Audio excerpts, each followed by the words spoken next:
नाबालिग अवस्थाय जार बाच्चा मारा जाए ওই বাচ্চাগুলিকে আল্লাহ পাক রব্বুল আলামিন কিয়ামতের ময়দানে বাপ মার জন্য বহুত বড় সুপারিশকারী বানায়। বাচ্চাগুলি আল্লাহর কাছে ডাক দেয়া কয়, মালিক, ও মালিক, তুমি আমারে দুনিয়াতে পাঠাইছো, পাঠানোর সময় আমার মা কত কষ্ট করছেন, জান বের হয়ে যায় অবস্থা।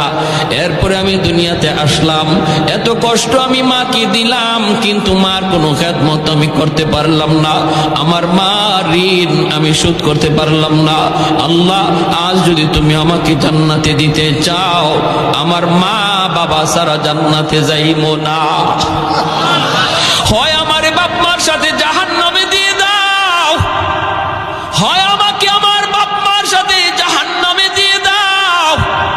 রব্বুল আলামিন তখন বলে, বান্দারে, আমি আল্লাহর আদত হচ্ছে জাহান্নামীকে জান্নাতে দেওয়া, কিন্তু